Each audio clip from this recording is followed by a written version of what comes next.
This is another episode of Doing Business with a Servant's Heart. I am fired up and pumped up to have my friend today, Randy, who's going to talk about something in the sports industry that I'm loving and excited about. I want you all to learn about it. Randy, welcome to the show. Thanks for having me. I appreciate it. You bet. Let's talk about a little about your background before we get to SuperDraft. What's got you where you are today? Well, I was fortunate enough to grow up in a family of entrepreneurs. So, that kind of molded me a bit from a good foundational standpoint. Grandfather started a plastering company back in the 1920s, and then my parents took over in the 60s and made it a pretty successful interior, exterior finish contracting business. And right out of college, I went right into business. And actually, while in college, one of my roommates and I had a very interesting business. And such, but right out of graduating from LSU, dove right in as an entrepreneur, built an advertising business, and over the last, I hate to say, 40 years, okay, because I just turned 62. It's hard to believe, but we have built, bought, sold, merged all kinds of businesses, and very excited about what we've been able to accomplish and impact other people with. What do you love about being an entrepreneur? Freedom. Famous words. Very simple. Freedom. Do what you want to do when you want to do it, because you got the time and money to do it. Well, we're walking the same highway. I love that, because that's true. Not everybody can be an entrepreneur, and that's okay. You're 8 to 5er. You're making money. You're supporting your family, whoever it may be. That's good. Let's get into a little bit about SuperDraft. Let's talk about it. I've been in sports, and I have fun with fantasy sports. But when I saw SuperDraft, it excited me. Let's talk about that. Well, it was very interesting when I got wind of this. There were a lot of things that were just very natural and attractive, being a sports enthusiast and, being an athlete myself and raising 3 sons that were very, very, very competitive athletes and everything. But, it's one of those things. Can you make a hobby a business? And what was interesting about it is my wife turned to me after I was analyzing every single if, and, or but that I could about the project. And she said, it's about time somebody came up with an idea that was simple and fun that you could make a lot of money at. And so that led us to be able to, for the very first time, invite our 3 sons to actually join us in business. So we actually have a family affair here. That's awesome. I love that.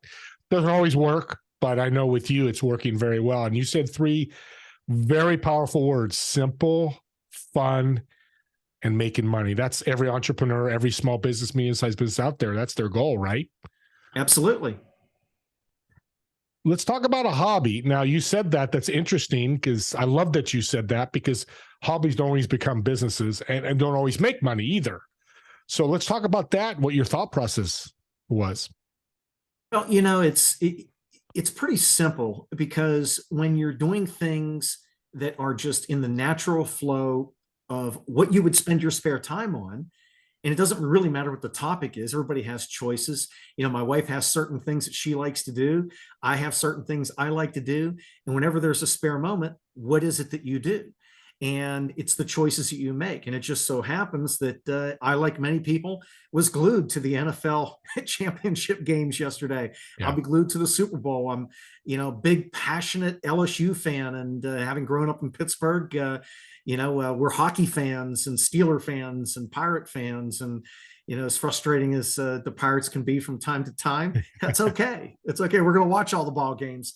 And everything, but it's not just sports. We love the idea of inspiration and motivation and being able to take the day and just grab it, really seize the day and make the best out of it you possibly can. I'm very, very big into building puzzles. And if there's an idea out there, I want to construct it. Can I find a solution? Those really become my hobbies, in addition to, things like, who doesn't want to play golf or have, your sideline fishing and all that kind of happy stuff and everything. But, hobbies really come down to not even thinking about it. Hey, I got 10 minutes. What am I going to do with this 10 minutes? Yeah. So. Well, I like the idea, because you jumped into an industry that's $1 trillion or more industry, sports. So you're starting off on the right foot. It's not like you're doing pet rocks. That's a whole different industry. So fortunately, your hobby's there. What drew you to SuperDraft? There's I'm not going to name them. People know they advertise all the time. What's the difference from SuperDraft to all these others that we see? Well, I think the big difference is that the overall business model for most of the others really is kind of parallel to their competition.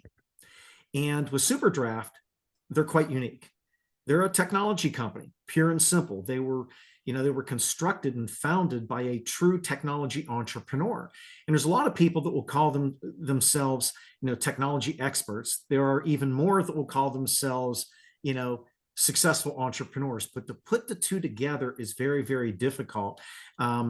The person who brainstormed this entire idea actually took 30 years, and he figured out the ergonomic technology space. So all those people sitting in cubicles all around the world with big companies, and they've got these roller keyboards, roller mouses, things like that to prevent ailments like carpal tunnel syndrome. Well, he's the guy that figured that out.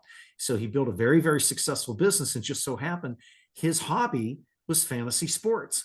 Loved fantasy sports. He loved the idea of gaming and such. And so as a result, once again, he took a hobby and said, well, this could be fun, and ended up building a platform. And it just so happened that along the way, he ended up getting backed, had the opportunity to be backed by a couple big, entities in the casino space. They're global brand names. One of them, Caesars Entertainment, ended up backing them. And go anywhere around the world, you're going to open up doors left and right with that kind of backing. And what's interesting is, I'm not here to make promises or do any formal disclosures, but I can tell you there is a 1-2 punch from a branding standpoint that is potentially in the works right now, and it will just be eye-opening for sports enthusiasts. Well, I can definitely say that you can guarantee fun, right? Absolutely. Yeah, that we can definitely say without lawyers and all that crazy stuff, because I played it and it is fun and it is different. You've made a good point, because I played those others and yours is different, and that's powerful. Let's talk about the aspect of the network marketing that you brought to it with building a team of fellow freak fantasy sports guys. Let's talk about that, because I love that. Well, what's interesting is when you take a look at building a team, no matter what kind of business that you have, your number one asset in life is your relationships. It's not a company, it's not a product, it's not a service. And that's a mistake that many people will make in their business career. Start by focusing on developing relationships, empowering relationships, so that you trust them, they trust you. And if you do so, you're really going to have a team. But at the same time, there's a reason why you might see the New York Yankees in the Major League Baseball playoffs every single year, because along with the idea of team goes talent.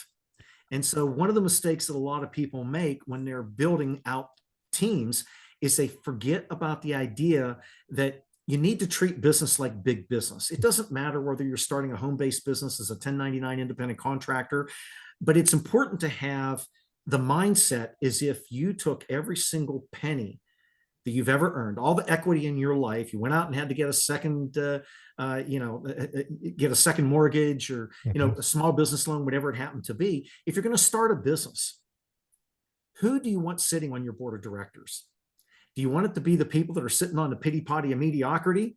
Or do you want the brightest financial minds, the brightest marketing minds, the brightest accounting minds, the brightest communication minds, and so forth? And as a result, that's how we've gone about doing things. We have built traditional businesses, but at the same time, we have, over the last 3 decades, we've been one of the very, very few that has replicated an ability to build massive organizations, true teams in a networking type of a team space, and done it for 3 decades successfully. And one of our teams actually reached over 1.3 million worldwide in 46 different countries.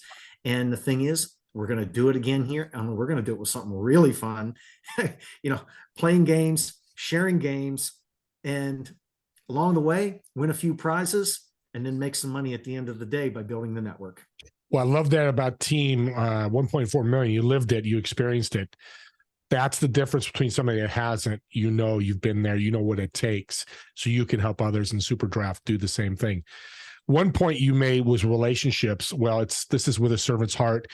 You cannot serve unless you build a relationship. You can't just go out and, yeah, you could give somebody money and say, here, Mr. Homeless, here's money, but you want to build that relationship so you can serve others. And I appreciate that tremendously, because it's a lost art in the COVID It world. is. Yeah, it is. We find ourselves in a very interesting situation today. And primarily, you have the days of the pandemic, but it started before the pandemic. Yeah. Social media, and you take a look at all the different forms of communication, it creates distractions, big distractions. Yeah. People spend their time texting as opposed to talking, spend their time on Facebook as opposed to sitting down over a cup of coffee.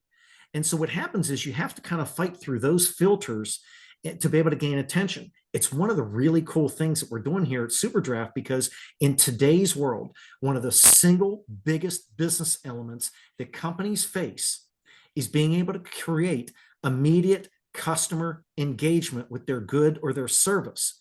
And most can't do that.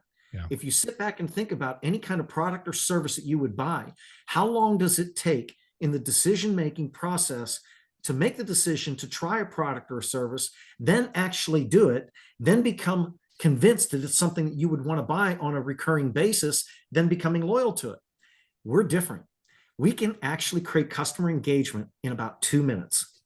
Somebody sees a short little video or demo of what our game's all about. They love the idea.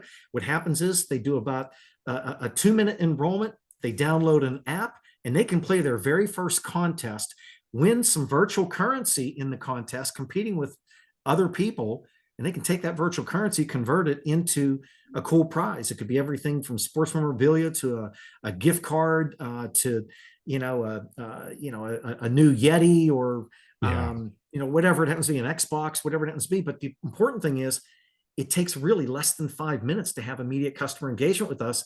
Fun customer engagement. Not anything I got to convince somebody, whether the product is good or bad or anything. There's no rationalizations. Come in, have fun. And, who picked Mahomes over Burrow yesterday in their fantasy? Okay. A lot of people are going to pick Mahomes, but, we use a multiplier to level the playing field. So there's a lot of surprises that can happen. And, look at a guy like Miles Sanders yesterday. Okay.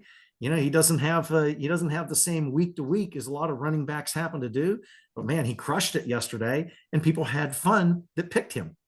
Fortunately, he beat my team, but that's we're not talking about my team, and it doesn't matter. And you brought up social media and relationships. I love that. This is like audience I have Randy on. He nailed it. That's not building relationships, showing your family photo, and do that. I'm not poo-pooing that idea, but if you're trying to build a relationship, it's different than just, hey, here's my family. We went to a park yesterday. Great stuff. It's entertainment, but there's more we need to do to build relationships. So I appreciate you saying that. With that being said, do you have any books that you want to share with the audience that's really helped you? Well, it's very interesting that you asked that, because I didn't know you were going to ask me that question. But one of the things we do to build relationships is we do a lot of team building and community activities, trivia night, ladies night. Most of my field doesn't know this, so you'll be the first one to hear it.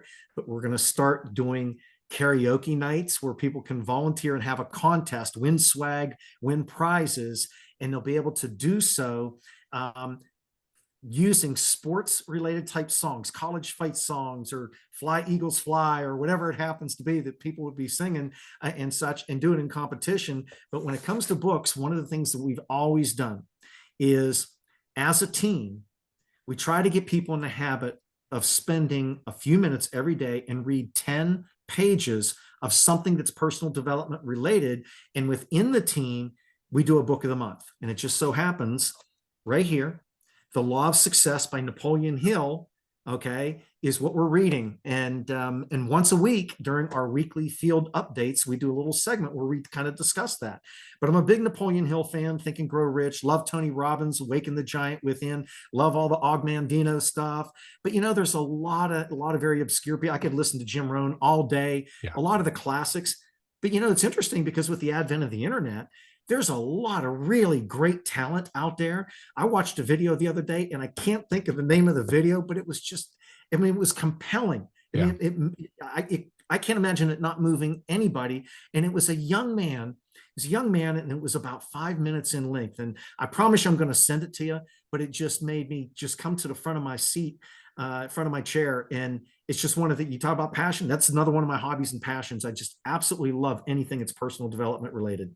I love that, and I'm glad you did multiple books. And I'm a Napoleon Hill fan. He just came out with a new book, The Positive Side of the Street, which are tapes that his team found that had been in the archives that he just found, and they wrote a book about it. So, audience, if you haven't seen it, it's in I have a book directory. You can go out to book directory and get that. Thank you. That's personal development is important no matter what you do. I tell people you're going to get married personally, but you're going to get married business-wise. You got to work on yourself first before you can do it. No doubt about it. Right. Yeah. And if you're building a team, yeah. you know, if you're building a team, people ask me, what's the number one thing you look for?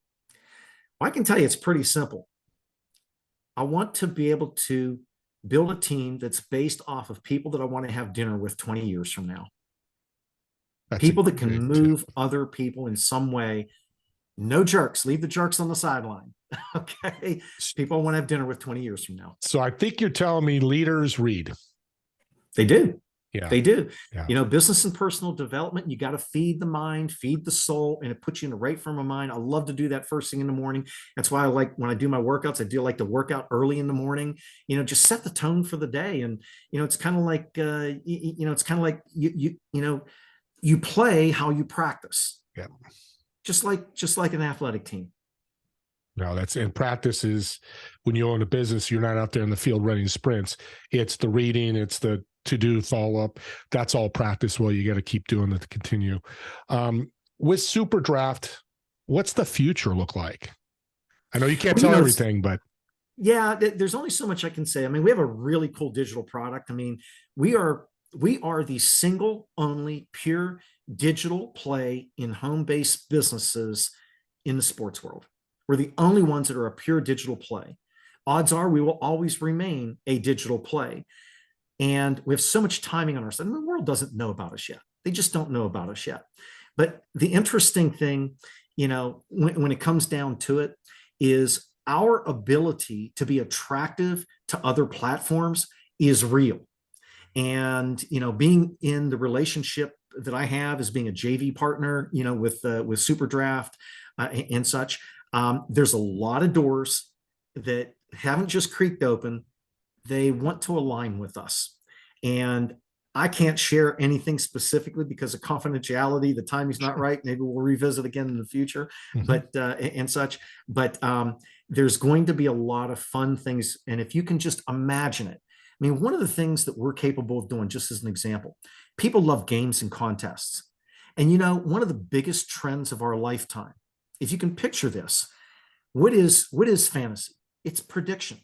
That's all you're doing. You're trying to predict the future. And people do this every day and are not thinking about it.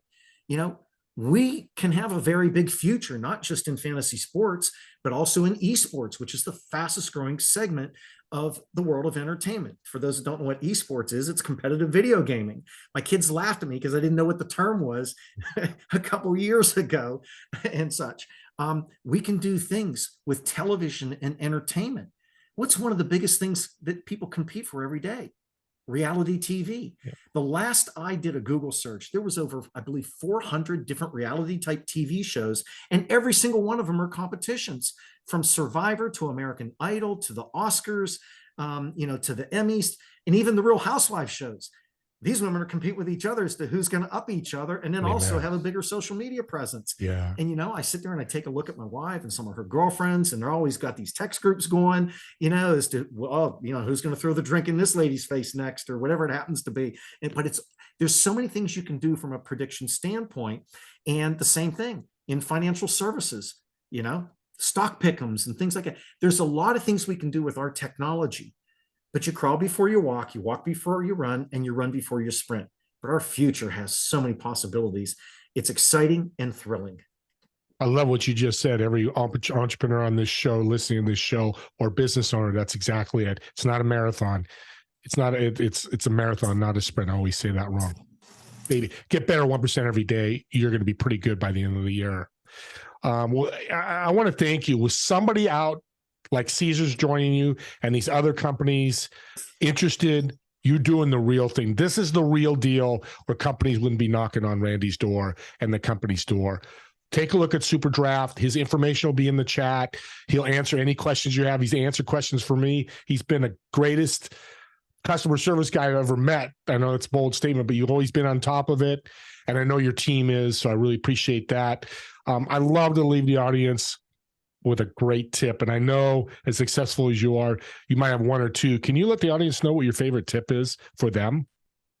Well, there's a lot of tips. Obviously, building the relationships is number one, but I think mindset, thinking like a champion and acting like a champion. And it's kind of like something that sits on my, desk that I read first thing every single morning. And that is every day in Africa, a lion wakes up and it knows that it must run faster than the slowest gazelle or it's going to starve to death. And every day in Africa, a gazelle wakes up and it knows that it must run faster, than the fastest lion. It doesn't matter whether you're a lion or a gazelle. When you wake up, you better be running.